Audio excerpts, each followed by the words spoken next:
আমি এখন যে পথ দিয়ে যাচ্ছি, সামনে গেলে দেখতে পারবো শত্রুর আক্রমণের সময় পালানোর জন্য নাকি ছিল গোপন সুড়ঙ্গ। বিশাল হাম্মামের পানির ট্যাঙ্ক ছিল, গরম ঠান্ডা পানির উন্নত ব্যবস্থা। রূপকথা শোনা যায়, অমাবস্যার রাতে এখান থেকে রহস্যময় চিৎকারের শব্দ ভেসে আসতো। পরিবেবীর অকাল মৃত্যুর শোকে নাকি শায়েস্তা খান কেল্লার নির্মাণ কাজ অসমাপ্ত রেখে দেন। ইতিহাস আর রহস্য ঘেরা লালবাগ কেল্লার এই অজানা গল্পগুলো জানতে এবং প্রতিটি স্থাপনা কাছ থেকে দেখতে পুরো ভিডিওটি শেষ পর্যন্ত দেখুন। আসসালামু আলাইকুম। আজ আমরা ঘুরে দেখবো ঢাকার সবচেয়ে বিখ্যাত ঐতিহাসিক স্থাপনাগুলোর মধ্যে একটি লালবাগ কেল্লা।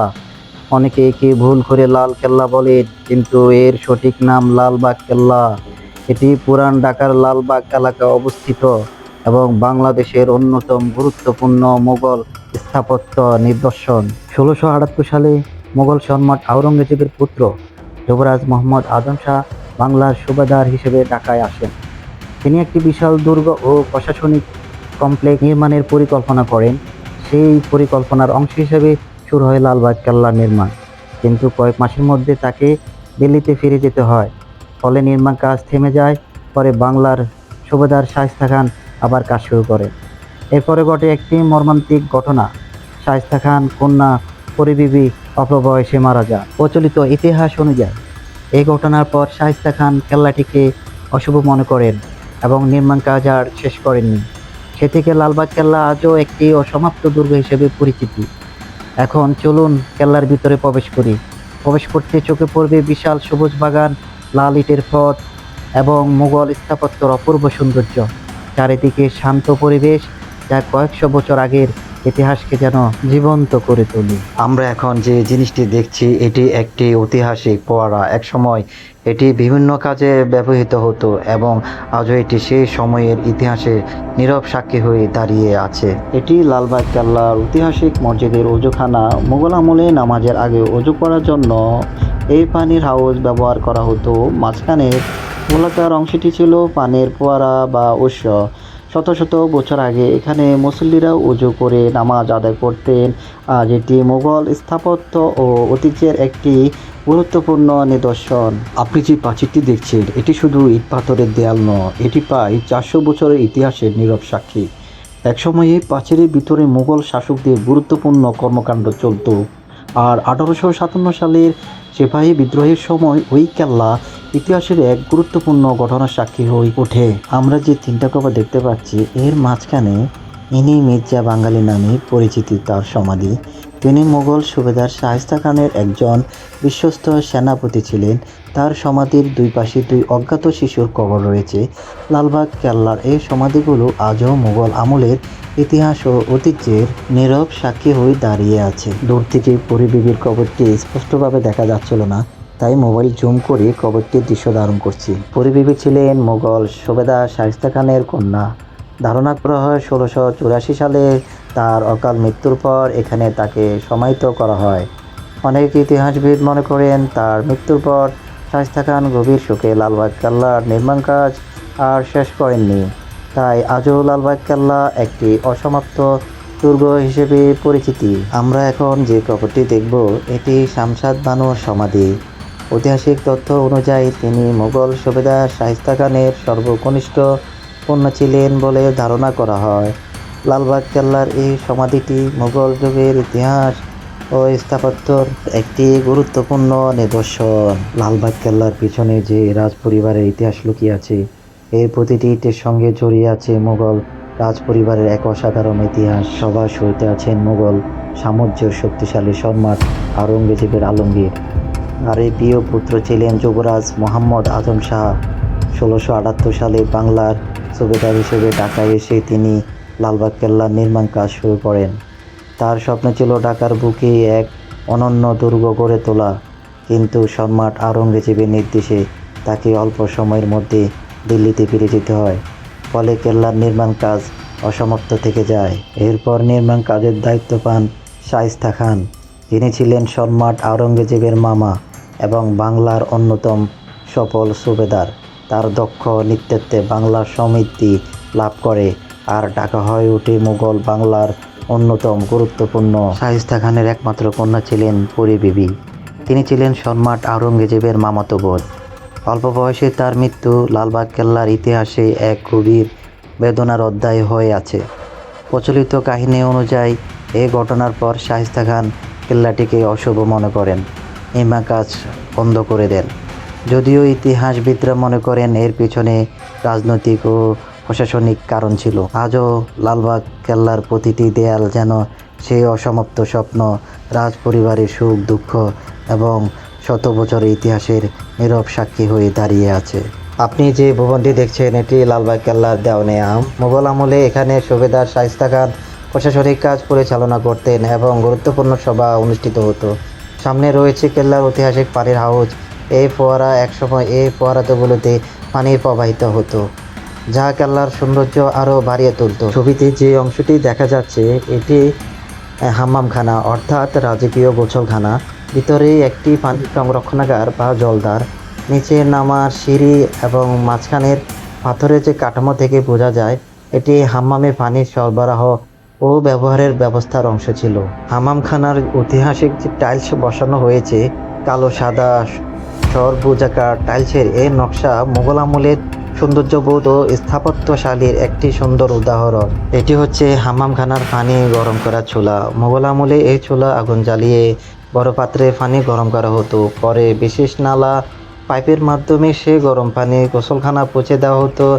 শত শত বছর আগে এমন উন্নত গরম পানির ব্যবস্থা ছিল যা মুঘলদের প্রকৌশল ও দক্ষতা ও আধুনিক চিন্তার এক অনন্য। এটা ছিল রাজ পরিবারের পোশাক পরিবর্তনের কক্ষ। এটি হচ্ছে রাজ পরিবারের ব্যবহৃত টয়লেট।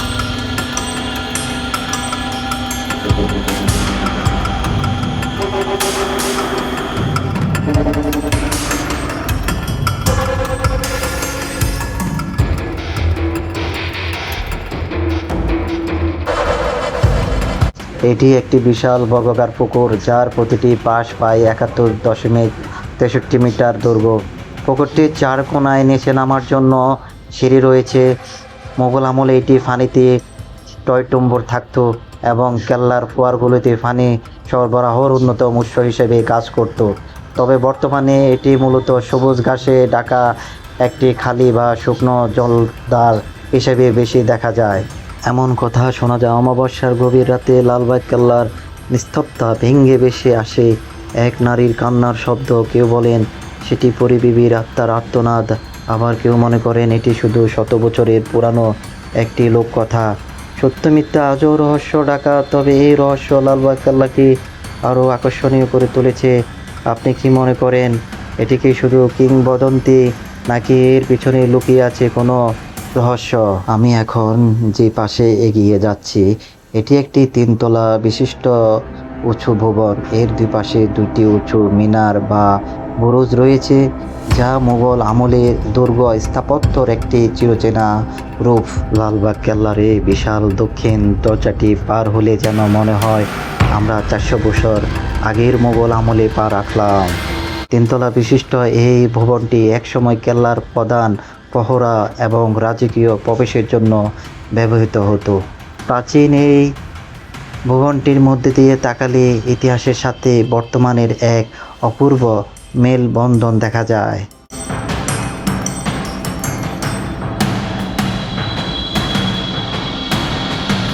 লালবাগ কেল্লার এই সুড়ঙ্গ নিয়ে ঢাকা ও পুরো বাংলাদেশে অনেক রোমাঞ্চকর এবং গা শিহরে ওঠা গল্প প্রচলিত আছে। চলুন এর আসল রহস্য আর ইতিহাসটা জেনে নেওয়া যাক। কেন তৈরি করা হয়েছিল এই সুড়ঙ্গটি? মুঘল আমলে যে কোনো বড় কেল্লা বা দুর্গ তৈরির সময় এমন গোপন সুড়ঙ্গ রাখা হতো মূলত জরুরি প্রয়োজনে পালিয়ে যাওয়ার জন্য। যদি কখনো শত্রু পক্ষ কেল্লার চারদিক থেকে অবরুদ্ধ বা আক্রমণ করত, তবে সম্রাট, সুবাদার বা রাজ পরিবারের সদস্যরা যেন গোপনে নিরাপদে নদীপথে, তখন পাশে বুড়িগঙ্গা নদী ছিল, বা অন্য কোনো নিরাপদ স্থানে পালিয়ে যেতে পারে, সেজন্যে এই সুড়ঙ্গগুলো তৈরি করা হয়েছিল। এই সুড়ঙ্গ নিয়ে সবচেয়ে জনপ্রিয় গল্প রয়েছে। ব্রিটিশ আমলে এই সুড়ঙ্গের গভীরতা পরীক্ষা করার জন্য লোহার চেন দিয়ে বেঁধে কয়েকটি কুকুরকে ভিতরে পাঠানো হয়েছিল, কিন্তু চেন ফিরে আসলেও কুকুরগুলো আর ফিরে আসেনি। পরিবর্তিতে নাকি একটি হাতিও পাঠানো হয়েছিল, সেটিও নিখোঁজ হয়ে যায়। বলা হয় এই সুড়ঙ্গটি এতই জটিল এবং পুলক দাদার মতো যে একবার ভিতরে ঢুকলে আর বের হওয়া যায় না। এইদিকে দেখুন, এই ছোট খিলানের নিচে ডাব কাটা ঢালু অংশটি দিয়ে মোগল আমলে পানি গড়িয়ে নিচের জলধারে পড়তো। খাঁজ কাটা নকশার কারণে পানি পড়ার সময় সুন্দর তরঙ্গ তৈরি হতো এবং নুপুরের মতো মিষ্টি শব্দ শোনা যেত। আর এটি হলো পরী বিবির সমাধি। পুরো লালবাগ কেল্লার মধ্যে একমাত্র এই সমাধিতে রাজস্থান থেকে আনা সাদা মার্বেল, রাজমহলের কালো কুষ্টি পাথর এবং চুনারের ফুলঝুরি পাথর ব্যবহার করা হয়েছে, যা এর রাজকীয় সৌন্দর্য আরও বাড়িয়ে দিয়েছে। এখানে পাশে একটি সুড়ঙ্গ দেখতে পাবেন। ধারণা করা হয় এটি পানি চলাচল বা সংরক্ষণের ব্যবস্থার অংশ ছিল। মোগল আমলের জল ব্যবস্থাপনার সঙ্গে এই সুড়ঙ্গটির সম্পর্ক ছিল বলে ইতিহাসবিদরা মনে করেন। বাঁদিকের লম্বা দেয়ালটি খেয়াল করলে দেখবেন সেখানে সারিবদ্ধভাবে ছোট ছোট কুলুঙ্গি বা খেলনাকৃতির কটর রয়েছে। মোগল আমলে কেল্লার এই অংশটি মূলত রাজকীয় ঘোড়া রাখার আস্তাবল এবং কেল্লা পাহারা দেওয়া সৈন্যদের থাকার জায়গা হিসেবে ব্যবহৃত হতো। একবার চারিদিকে তাকিয়ে দেখুন, সবুজ ঘাসের বিস্তৃত চাদর, যত্নে সাজানো লতাপাতা, রঙিন ফুলে পুরো লালবাগ কেল্লা যেন আরও প্রাণবন্ত হয়ে উঠেছে। লাল ইটের ঐতিহাসিক স্থাপত্যের সঙ্গে এই সবুজ প্রকৃতির মেলবন্ধন সত্যি চোখ জুড়িয়ে দেয়। এখানে হাঁটতে হাঁটতে মনে হয় একদিকে ইতিহাসের ছোঁয়া আর অন্যদিকে প্রকৃতির শান্ত সৌন্দর্য দুটোই একসঙ্গে উপভোগ করা যাচ্ছে। তাই লালবাগ কেল্লা এলে শুধু ইতিহাস নয়, এর মনোমুগ্ধকর পরিবেশও আপনাকে মুগ্ধ করবে।